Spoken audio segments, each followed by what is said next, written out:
This is the Adventist World Radio, the voice of hope, KSDA Agat, Guam. The following program is in English on 12040 kHz.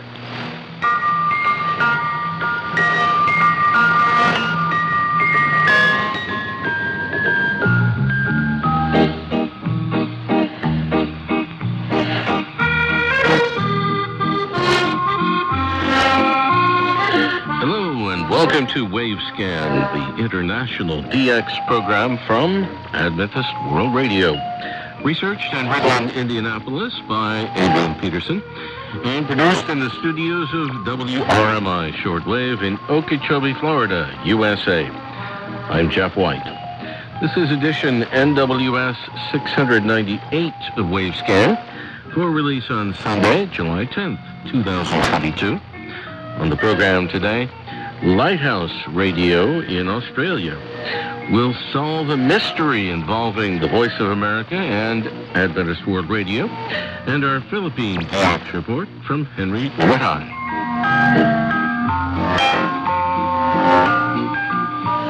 One of the oft-repeated humorous legends associated with the development of radar during the middle of last century is the story of an American Navy ship and a lighthouse. This is what happened under the title, Check Your Bearings. A radio voice is heard declaring that our radar has you, an American Navy vessel, on a collision course with us. You should alter your course 10 degrees south. A second radio voice is heard declaring that we have you on our radar. We suggest that you should alter your course 10 degrees north. The first radio voice then comes on again and declares that we have Admiral Goodman aboard. We strongly suggest that you bear 10 degrees south. This is an American Navy battleship. Again, the second radio voice is heard once more, declaring that this is Seaman Farnsworth. We still suggest you bear 10 degrees north. This is a lighthouse. According to radio historians in California, that humor story was actually based on fact, though it was modified a little to bring out the fun side. Here's Ray Robinson now to tell us what happened. Thanks, Jeff. Back during the year 1913, a small building was erected as a lighthouse on a 40-foot slab of concrete known as Angel's Gate Lighthouse. This was the world's second smallest radio island anywhere, and a wireless transmitter was installed to serve as a radio beacon. A curved breakwater was constructed in Los Angeles Harbor, and it snaked out to join the Angel's Gate Lighthouse to the mainland. Sometime during the 1930s, an American naval vessel actually did strike this small radio island, thus ultimately giving rise to the interesting, humorous story. This radio lighthouse at Angel's Gate was rebuilt in 2012, and it's now listed on the U.S. National Register of Historic Places. We now cross over to Australia for the introduction of wireless and radio for use in communicating with various lighthouses spread out along the Australian coastline. The second lighthouse in the waters of South Australia was constructed on Althorpe Island in 1879. And in 1925, the appointed lighthouse manager took his own informal amateur radio equipment with him to this offshore island. He communicated with medium wave broadcasting station 5CL in Adelaide and conveyed his appreciation for the broadcast of their radio program. During World War II, an Alfred Traeger pedal wireless station was installed at the Althorpe Lighthouse, and this was used for communicating with a similar wireless transmitter at the Cape Border Lighthouse. That wireless service was closed out during the 1950s. However, back in the mid-1920s, there'd been an official concerted effort to interconnect voice and Morse code transmissions for the benefit of lonely personnel who were stationed at isolated lighthouses, and the first official steps were taken for the benefit of lighthouse personnel off the coast of the Australian state of Victoria. The Cliffy Island Lighthouse was constructed in 1884, and a wireless set was installed at the lighthouse in 1926 under the call sign 3CI. The transmitter was a 250-watt AWR unit, and it was called into use for communicating directly with the key station 3WP at Wilson's Promontory, a distance of 17 miles. Station 3CI, Cliffy Island, was the first official wireless installation for the Commonwealth Lighthouse Service, with its headquarters in the city of Melbourne. And that was back when the city of Melbourne served as the national capital before the construction of the city of Canberra. The Cliffy Lighthouse was automated in 1971, and from then on it's been unmanned. The second official wireless or radio service was installed at the Deal Island Lighthouse with 250 watts under the call sign 3LD. This station also communicated directly with 3WP at Wilson's Promontory, a distance of 49 miles. The equipment for each of these three early and official wireless or radio stations was constructed by AWA, and they were all similar in design and construction to the equipment in use on trawlers plying around the coasts of Australia. Radio station 3WP at Wilson's Promontory had a double advantage. They could communicate directly by radio with 3CI on Cliffy Island and also with 3LD on Deal Island, and they could also communicate directly with headquarters in Melbourne by landline telegraph. Back to you, Jeff. Thank you very much, Ray Robinson at KVOH in Los Angeles for that story. Now, solving the mystery of a VOA unscheduled broadcast on 15440 kilohertz. African beat. Africa. Voice of America.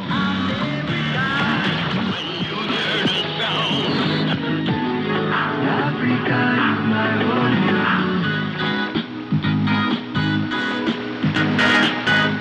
Our AWR monitor and Wavescan correspondent, Joseph Jacob in India, says, in the third week of June 2022, I noticed that the Voice of America VOA African service in English had suddenly popped up on 15440 kilohertz at 1400 to 1430 UTC, causing severe co-channel interference to Adventist World Radio, AWR, broadcasting in Urdu to South Asia via Moosbrunn in Austria.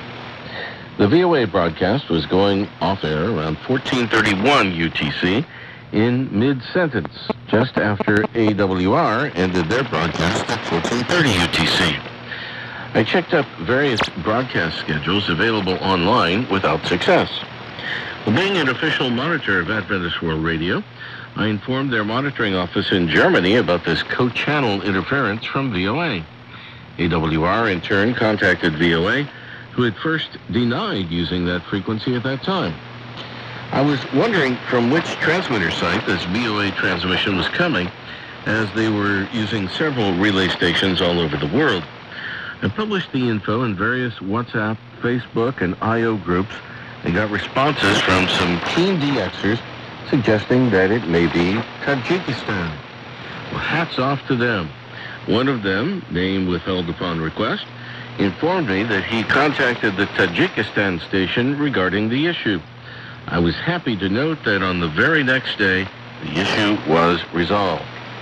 VOA has also later informed AWR that the Tajikistan station had a switching issue. The last time this unscheduled signal was noted was on June 24th, 2022, going off at 1404 UTC. I was happy to receive a special thanks email from AWR. It may be noted that AWR is using 15440 kilohertz at 1330 to 1400 UTC via Dushanbe, Tajikistan, in the Thai language. Although they signed off at around 1359 UTC, somehow their transmitter came back on the same but unscheduled frequency with VOA program in about half a minute or so. The Tajikistan station is not scheduled to broadcast VOA African service in English either. So it was multiple problems. An unscheduled program on an unscheduled frequency at an unscheduled time. What a beautiful show that was. Well, with all of this today, I want to thank you for accepting me in your homes, in your cars, on the streets, wherever you are, listening to the African Beat on the Voice of America. Until we meet again, I am David Vander here in Washington, saying bye-bye. Well, Judge Jacob also sent along the July issue of the Asian DX Review, which has some very interesting news items in it. I'm going to read some of those to you now. Starting out in Malaysia. RTM Tagalog has closed after nearly 50 years. International radio station run by Radio Televisión Malaysia in the Philippine language, Tagalog, has ceased operations after nearly 50 years. The station, Suara Malaysia Tagalog, was launched in October 1973 and operated by Radio Malaysia Sabah as part of the Voice of Malaysia, RTM's international service. Originally broadcast from a transmitting station near the state capital, Kota Kinabalu, it became an online-only station in 2011.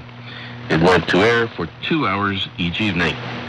Communications and Multimedia Minister Tan Sri Anwar Musa said the government had made the decision to terminate it for several reasons. Mr. Anwar said its closure would save costs for RTM server, and resources could be channeled to improve other services in the East Malaysian state. Well, in nearby Brunei, Radio Televisión Brunei, the country's national broadcaster, has marked its 65th anniversary. Radio Brunei, as it was known, went to air on May 2nd, 1957. The service was initially broadcast for just 45 minutes each evening, from 8 p.m. to 8:45 p.m. local time, and reached only the capital, Bandar Seri Begawan, and nearby areas. National FM Radio Brunei. Bersama National FM Radio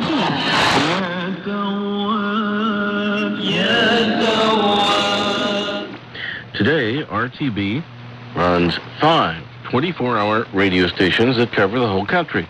Nacional FM, Pilihan FM, Pelangi FM, Harmony FM, and Rangkaian Nur Islam. Its digital radio facilities comprise 5 live studios and 5 production studios. All of RTB's radio stations and 2 of its TV channels are available live on its app, RTB Go. Its news services are also available on YouTube, Facebook, Instagram, and Twitter.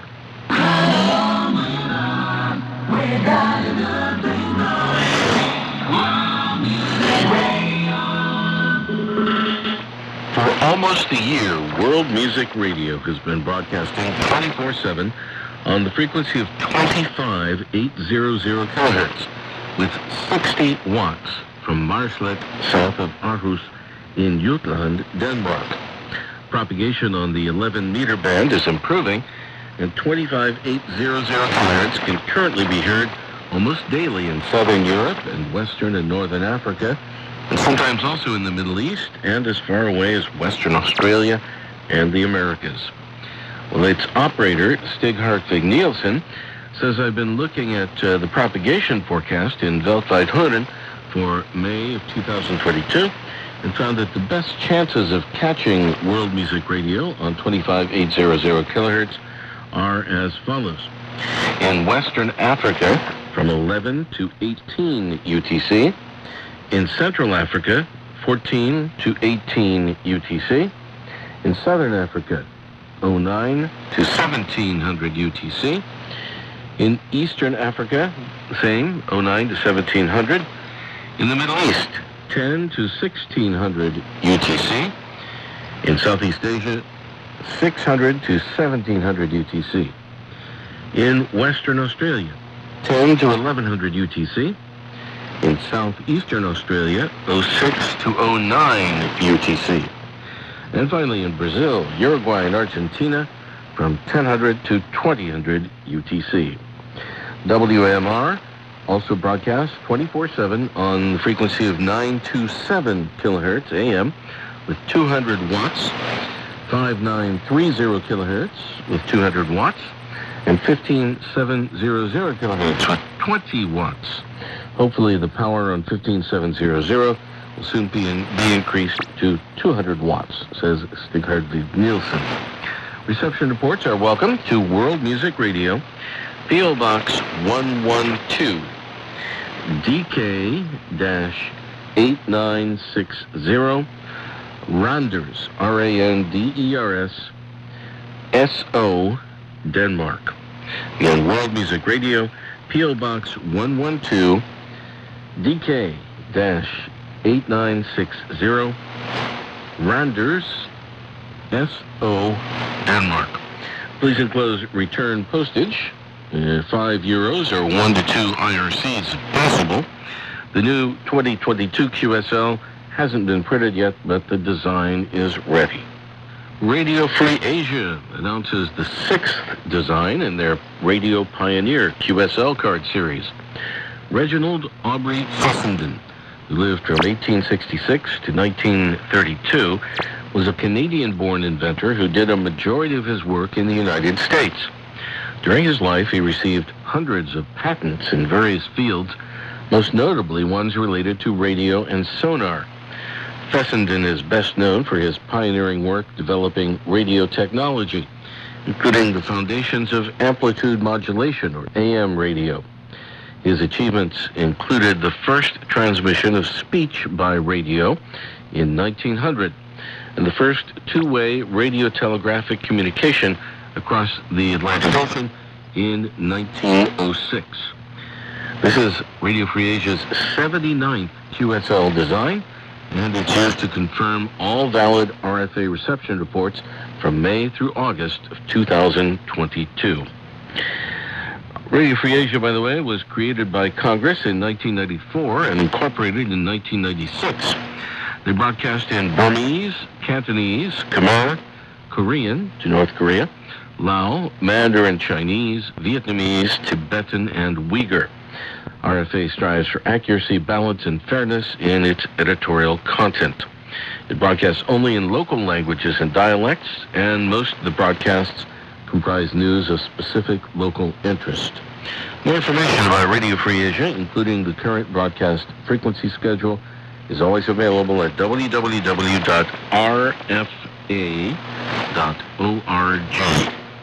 RFA encourages listeners to submit reception reports. The reports are valuable to them as they help evaluate the signal strength and quality of the transmissions. RFA confirms all accurate reception reports by mailing a QSL card to the listener. RFA welcomes all reception report submissions at techweb, that's techweb.rfa.org. That's techweb.rfa.org. And follow the QSL reports link. The welcome reports not only from DXers, but also from the general listening audience. Reception reports are also accepted by email at qsl@rfa.org.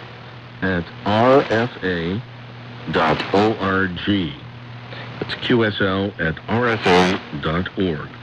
And you can send them by regular mail to Reception Reports, Radio Free Asia, 2025 M Street, Northwest. M is in Michael.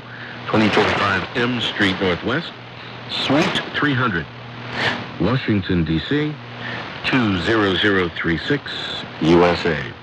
Again, that's Reception Reports, Radio Free Asia, 2025 M Street Northwest, Suite 300, Washington, D.C., 20036 in the USA. And Radio Free Asia is, that address there on 2025 M Street is exactly where the 2022 annual meeting of the National Association of Shortwave Broadcasters is going to be taking place July 14th through the 16th. It's open to anyone with an interest in shortwave. If you'd like more information, go to the NASB webpage, which is www.shortwave.org. That's www.shortwave.org, and click on Annual Meeting Info. There you'll find the information about the NASB 2022 annual meeting at Radio Free Asia. You're welcome to attend, and we will be there as well. Now we're going to Henry Bahay in the Philippines for his DX report for this month. Hello everyone, to the dear shortwave listeners, wherever you are, welcome to the July 10th edition of the Philippine DX. This is report number 184. I'm Henry Umada in Bacolod City, Negros Occidental Central Philippines. Glad to be back and thank you for listening. I would like to thank our DXer friends for sending the reception report most recently. Mr. Richard Lemke in Alberta, Canada. Mr. Georgian Waga in Berlin, Germany. Mr. Danny Lundberg in USA. And Mr. Sean Sacre Alvarez in Cavite here in the Philippines. To all of you, thank you very much. Reception logs for June 2022. June 4, NHK Radio Japan on 15280 in Japanese from February Toga Yamata at 0835 SIO 555. June 4, KCBS Pyongyang Korean Central Broadcasting System on 11680 in Korean from Kangchi at 0845 SIO 433. June 4, RTMY Limbang FM on 1165 in Malayalam from Kajang at 1056 SIO 454.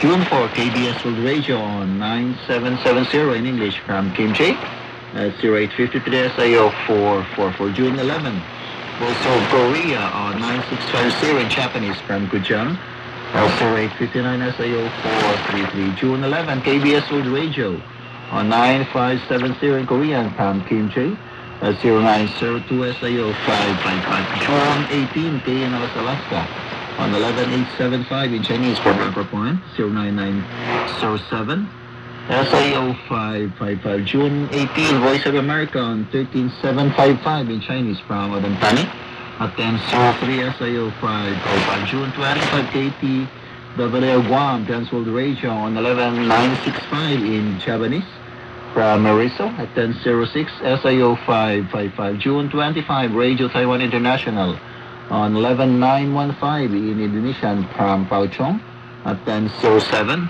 SIO 555. June 25, Voice of Korea on 11865 in Japanese from Kujang at 1009 SIO 333. June 25, Adventist World Radio on 17540 in Tagalog from Agat, Guam at 1040 SIO 444. June 25, KBS World Radio on 9770 in Vietnamese from Kim Ji at 1051 SIO 555. And June 25, KNLS Alaska on 9580 in English from Anchor Point at 1052 SIO 555. Send us your comments, suggestions, reception logs, and informations to filipinasdx@gmail.com. That's PILLPINSDF or filipinasdx@gmail.com. This has been Henry Umaday for Wavescan in Bacolod City, Negros Occidental Central, Philippines. Mabuhay at maraming salamat po.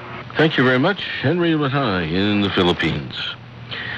Well, we have an item here from the Far East Broadcasting Company, FEBC.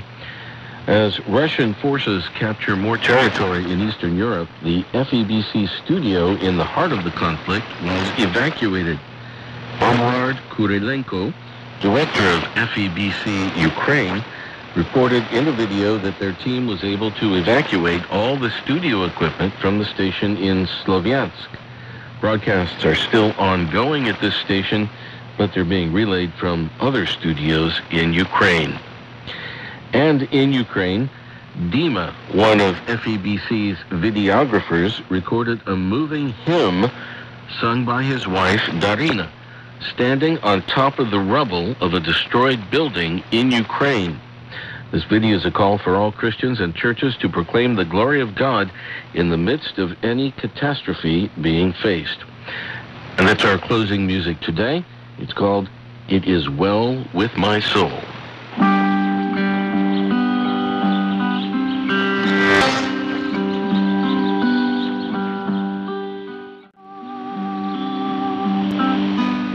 Thanks for listening to Wavescan, the international DX program from Adventist World Radio. Researched and written in Indianapolis by Dr. Adrian Peterson. Next week, back to the Crossley story again, and our Bangladesh DX report. Several QSL cards are available for this program. Send your AWR and KSDA reception reports for Wavescan to the AWR address in Thailand. Stand by for that. And also to the station your radio is tuned to, WRMI or WWCR or KVOH or Voice of Hope Africa, or to IWRS Italy. or to the AWR relay stations that carry Wavescan. Remember, too, you can send a reception report to the DX reporters when their segment is on the air. Here in the program, they will also verify with their own colorful QSL card. Return postage and an address label are always appreciated. The email address for AWR QSLs is qsl@awr.org. The postal address for AWR QSL cards is Adventist World Radio, P.O. Box 234, Prakanong, that's Prakanong, Bangkok 10110, Thailand. Again, Adventist World Radio, P.O. Box 234, Prakanong, Bangkok 10110, Thailand. The email address for other correspondence to Wavescan, not reception reports, is wavescan@awr.org. By the way, this hymn is sung in English and Ukrainian. I'm Jeff White at WRMI Shortwave in Okeechobee, Florida, USA. Till next week, good listening, everyone.